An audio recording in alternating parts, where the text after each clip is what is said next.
হতভাগী এখানে দাঁড়িয়ে দাঁড়িয়ে কি বলছিস? এই হতভাগী কে বলেছে? কে বলেছে কৃষ্ণ কৃপা করে না? এই কৃষ্ণ কৃপা না করলে পৃথিবীর বুকে কেউ কখনো বাঁচতে পারতো? এমনি করে বেঁচে থাকার চেয়ে তোমার কৃষ্ণের পায়ে পড়ে যাওয়া অনেক ভালো। আমি তো মিথ্যা কিছু বলিনি স্বামী। কৃষ্ণের সখা তুমি, আর তোমার ঘরে যত অভাব, এই গোকুল বৃন্দাবনে কারো কি কোনো অভাব আছে? তোমার কৃষ্ণের কৃপায় সবার অভাব দূর হয়েছে। ওরে হতভাগী, ওরে হতভাগী, শুধু তুমি। এই হতভাগী তুই এমন স্বার্থপর হয়েছিস কেন রে? স্বার্থপর হয়েছিস কেন জানিস না? অন্যের সুখ দেখে কখনো হিংসা করতে নেই। জানিস জানিস ওরা সবাই ভালো, তাই কানাই ওদের কৃপা করেছে। আমি তুই আমার ছেলে পুষ্প হয়তো ওকে ভালোবাসতে পারেনি, তাই কৃপা করেনি। জানো, সবাই তার কাছে গিয়েছে, ওই কানাই কি তোমার বাড়ি এসে দেবে? তাই কি কখনো হয়? হয় রে মাধবী, হয়। তার কৃপা হলে এই পৃথিবীর বুকে সব কিছু সম্ভব হয়। তার কৃপার জন্যই তো আমাদের প্রতিদিন অনাহারে থাকতে হয়। মাধবী, বাড়িতে কেউ আছো? কে ভাই তুমি? বাড়ি আছি, এসো ভেতরে এসো। এটা কি সুদামার বাড়ি? নমস্কার। হ্যাঁ, এটাই ভিখারি সুদামার বাড়ি। তুমি কি সুদামা? হ্যাঁ, আমি ভিখারি সুদামা। আমায় কিছু বলবে? হ্যাঁ, আরে বলবো বলেই তো এতটা পথ আমি পায়ে হেঁটে এসেছি। শুধু আমার উদ্দেশ্যে এসেছো এতটা পথ? তাহলে তাহলে বসো, এসো মাধবী। আমরা অতিথিকে প্রণাম করি। তুমি জানো না অতিথি রূপে আসে বাড়িতে নারায়ণ? এসো আমরা প্রণাম করি।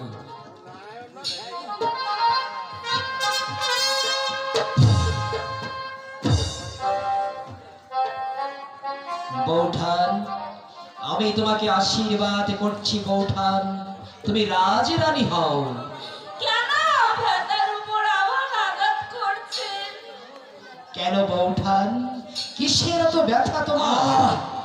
মাধবী, অতিথি নারায়ণ, তার সামনে তুমি কি বলছো?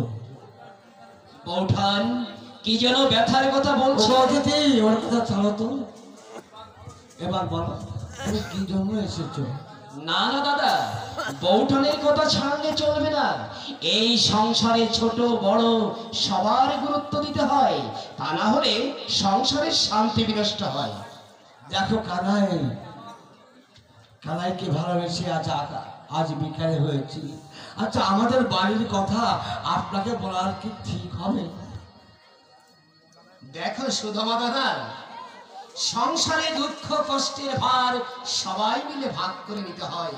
তোমরা আমাকে তোমাদের এই সংসারের একজন ভাবতে পারো, আমার কাছে কোনো কিছু গোপন করো না। দেখো ভাই, না শুনে যখন ছাড়বে না তখন শোনো।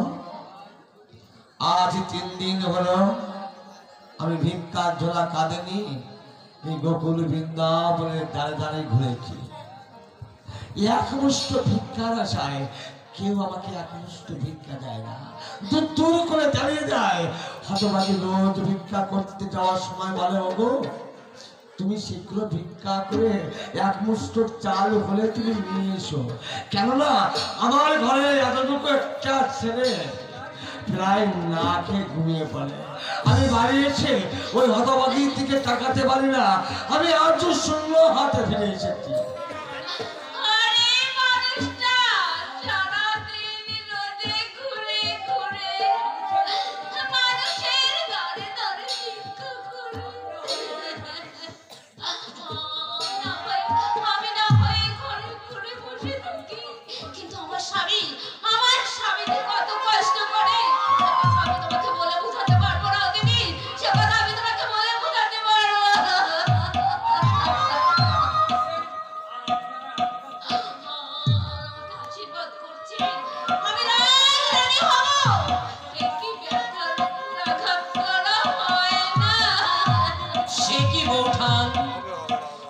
তোমাদের ঘরে এত কষ্ট, এই গোকুল বৃন্দাবনে কেউ কি অনাহারে আছে? কৃষ্ণের কৃপায় সকলে ভালো আছে। তোমরা কেন তার কাছে যাও না? কেন তোমাদের কষ্টের কথা কৃষ্ণকে বলো না? সবাই বলে কি বলে? তুমি নাকি মহারাজ শ্রীকৃষ্ণের পরম। না আরে তুমি থাকবে না খেয়ে। না না না না অতিথি না, কে বলে আমি আমি শ্রীকৃষ্ণের পরম সখা? আমি আমি কারণ নই, আমি কারণ নই, আমি একা, আমি একা, আমি কারণ নই। এ তুমি কি বলছো সুদামা? ঠিকই বলছি। তুমি কৃষ্ণের সখা না, নও। আমি কৃষ্ণের সখা না। আমি যদি কৃষ্ণের সখা হতাম তাহলে এত শত চিহ্ন এই দুটি কেন আমাকে করতে হতো? আমি যদি কৃষ্ণের সখা হতাম আমার শাড়ি করতে হতো। আমি যদি কৃষ্ণের সখা হতাম তাহলে আজ 3 দিন আমাকে কি না খেয়ে থাকতে হতো? জানো, ওই জানকার কৃষ্ণ আমাকে ভুলে গেছে। আমি কৃষ্ণ সখা নই। ওই কৃষ্ণ যদি আমাকে বলতে পারে এই সুদামাকে, আমি তাকে বলতে পারি না, আমি তাকে বলতে পারি না। আমি আমি তার স্মৃতি বুকে নিয়ে আমি বেঁচে থাকবো।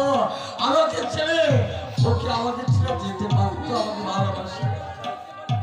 সে সেই জনকার রাজা হতে পারতো। সেই জনকার রাজা কৃষ্ণ আমাকে ভুলে গেছে। জনকার কৃষ্ণ যদি আমাকে ভুলতে পারে, আমি কেন ওই কৃষ্ণকে ভুলতে পারি?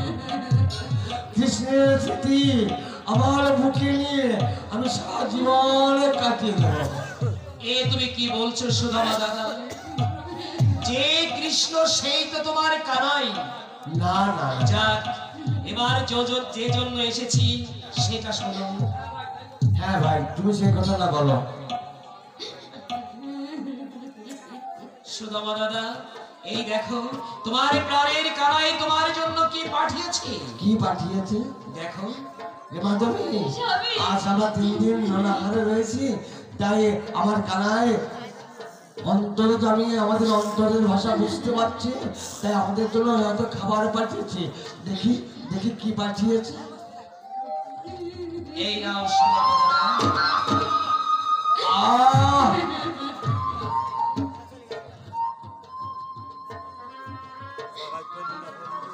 আচ্ছা অতিথি, সুদামা দাদা। এত ভারী এতে কি আছে? সুদামা দাদা, এতে আছে মোহর। মোহর, হ্যাঁ, মোহর। ও তো অতিথি, এই মোহর কি খাওয়া যায়? না সুদামা তাহলে দাদা। এই মোহর দিয়ে আমি কি করব? সুদামা দাদা, তোমার জন্য তোমার প্রাণের কানাই মোহর পাঠিয়ে দিয়েছে, যা দিয়ে তুমি এই গোকুল বৃন্দাবনে রাজা হতে পারবে। এই গোকুল বৃন্দাবনের সকল মানুষের কাছে যত মোহর আছে তার দ্বিগুণ মোহর আছে এই ঝোলার মধ্যে, যা দিয়ে তুমি এই গোকুল বৃন্দাবনে রাজা হতে পারবে। রাজা। তোমাকে আর দাঁড়ে দাঁড়ে ভিক্ষা করতে হবে না। এই গোকুল বৃন্দাবনের সবাই তোমার কাছে ছুটে আসবে। হ্যাঁ, রাজা। হ্যাঁ, রাজা করতে চায়। দারোগার কৃষ্ণ আমাকে মোহর পাঠিয়েছে, আমাকে রাজা করতে চায়। ও কালু, আমি তো জীবনে কখনো রাজা হতে চাইনি। আমাকে লোভ দিচ্ছিস, এই মোহর পাঠিয়ে দিয়ে আমাকে লোভ দিচ্ছিস, যাতে যাতে আমি তোকে ভুলে যাই। আমি যাতে ভুলে যাই। পারবে না, পারবে না, পারবে না, পারবে না।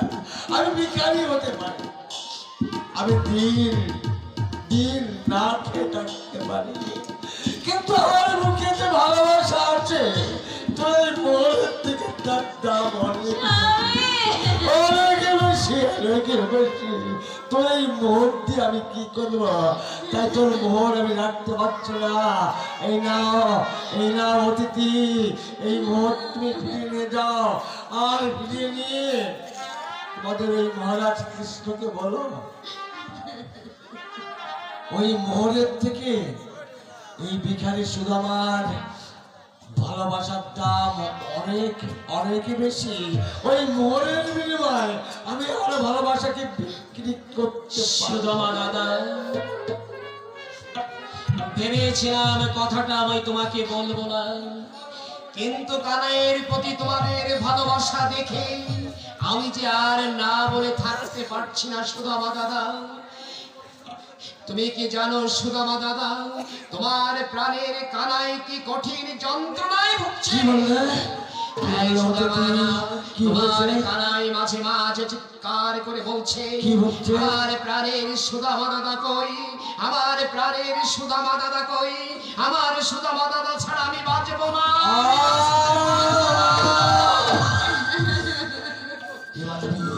মাধবী, শুনতে পেয়েছিস? আমার কানাই আমার জন্য চিৎকার করে বলছে, আমার সুদামা দাদা কই, আমার সুদামা দাদা কই। আমি যাই, আমি যাই, আমি যাই। কোথায় যাবে স্বামী? কোথায় যাবো তুমি বুঝতে পারছো না?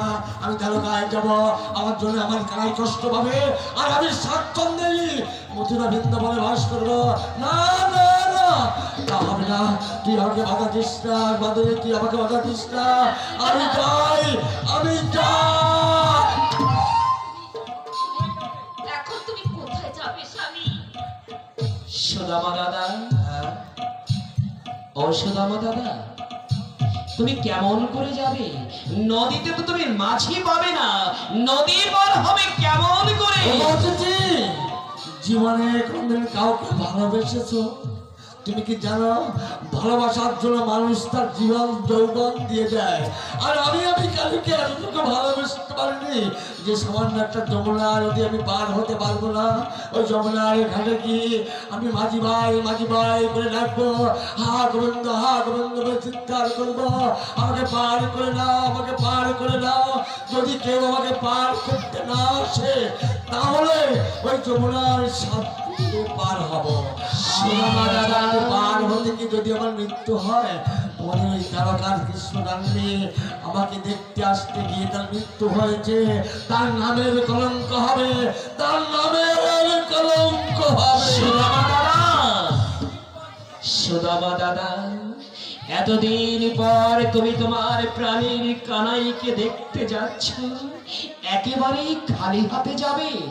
তুমি এক কাজ করো সুদামা দাদা, এইটুকু রাতটা শেষ হলে তুমি তোমার প্রাণের কানাইয়ের জন্য কিছু নিয়ে যেও।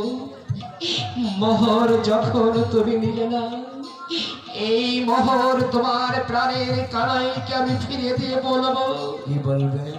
ওরে কানাই, এই জগতে যদি তুই যাকে সবচেয়ে বেশি ভালোবাসতি, তোর সেই প্রাণের সুদামা দাদা তোর কাছে কি চাই জানি? তোর কাছে চাই একটু ভালোবাসা। ঠিক বলেছ। ভালোবাসা পেলেই তোর প্রাণের সুদামা দাদা সন্তুষ্ট। ঠিক বলেছ সুদামা দাদা, ঠিক বলেছ। এবার তাহলে আমি আসি সুদামা দাদা। ওগো ওগো অতিথি, সুদামা দাদা, তোমাদের কাছে কোনো জরুরি আমার মিনতি। অতিথি বাড়িতে এলে যদি শূন্য মুখে ফিরে যায়, সেই গৃহকর্তার অমঙ্গল হয়। সুদামা দাদা, আমি বড় অবাগা, আজ আমার গৃহে এসেছো, কিন্তু আমি তোমার মুখে এক টুকরো খাবার দিতে পারি। তাই যখন তুমি ওই কৃষ্ণের কাছে যাবে, তখন কিন্তু ওই কৃষ্ণকে বলো না যে তোমার দাদার বাড়ির থেকে আমি শূন্য মুখে ফিরে এসেছি, তাহলে আমার সকাল তো আরো কষ্ট পাবে। সুদামা দাদা,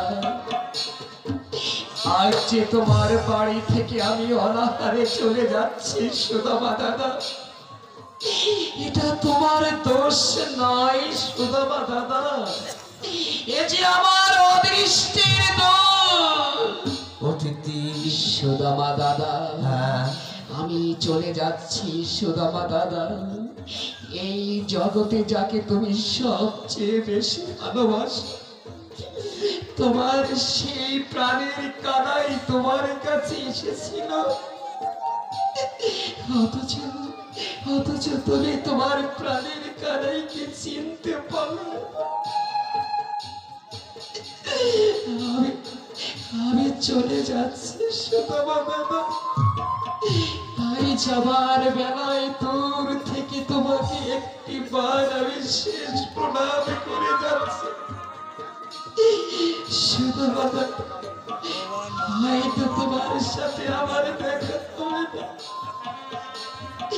তুমি আমার প্রণাম গ্রহণ করো সুদামা দাদা।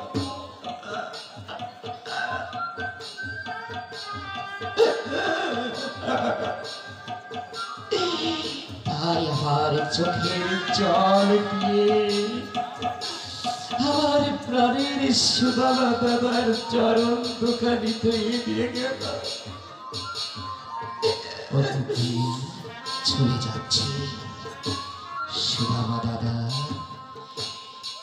তোমার প্রাণের কানাই তোমাকে ছেড়ে চলে যাচ্ছে।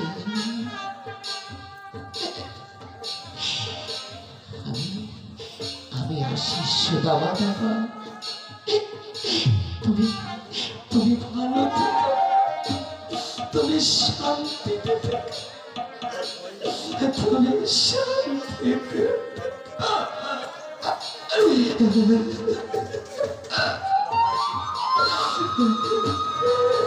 অতিথি চলে গেল, চলে গেল, শূন্য মুখ নিয়ে চলে গেল। ওরে হতভাগা, তোর তোর এতটুকু সামর্থ্য নেই যে একজন কৃষ্ণ ভক্তের লোকে একটু খাওয়া। আচ্ছা মাধবী, মাধবী আমি এখন কি করবো? আমি কি নিয়ে ওই জানকায় যাবো তুমি বলতে পারো? এ মাধবী, মাধবী আমি কি নিয়ে যাবো বলতো? আমি কি করে বলবো? তুমি কি নিয়ে যাবে? তোমার সখা যা খেতে ভালোবাসতো, তুমি তোমার সখার জন্য, তুমি তোমার সখার জন্য তাই ওরে হতভাগী, সে যা খেতে ভালোবাসতো তাতে কোথায় পাবি রে? সে ভালোবাসতো ক্ষীর, সর, মনি। ওরে তুই, আচ্ছা মাধবী জানিস আমরা ভিখারি, ভিখারি মা আমার খুদের নাড়ু তৈরি করতো। সে খুদের নাড়ু কিন্তু আমার সঙ্গে খুব মজা করে খেত। তাহলে তো কোনো চিন্তাই নেই। কেমন কেন? ঘরে খুদ আছে, একটু গুড় হলে কি বললে হতভাগী, কি বললি? ঘরে খুদ আছে, তাহলে আমার সন্তান আজ 3 দিন না খেয়ে আছে কাল। জানো স্বামী, জানো বল এই খুদ আমি কোথায় পেয়েছি? কোথায় পেয়েছিস? রোজ ভিক্ষে করে যখন চাউল আনতে হয়, চাউল ছেড়ে ছেড়ে আমি ওই খুদগুলো রেখে দিতাম। কেন রেখেছিস, কেন রেখেছিস বল? যদি কোনোদিন হয় গোবিন্দ ওরে হতভাগী, ওরে তুইও কৃষ্ণকে এত ভালোবাসিস, নিজ সন্তানকে না খেয়ে খুদ রেখেছিস। যদি ওই খুদের কোনো কোণ গোবিন্দ পূজায় লেগে যায়, ঠিকই করেছিস, ঠিকই করেছিস। তাহলে তাহলে ওই নাড়ু করতে গেলে আমাদের আমাদের একটু গুড়ের দরকার। চল চল, আজ আমরা এই গোকুল বৃন্দাবনের মানুষের কাছে গিয়ে, ভক্তের কাছে গিয়ে দুহাতে পাতি আর বলি, ওরে আরে কি করবে বাবা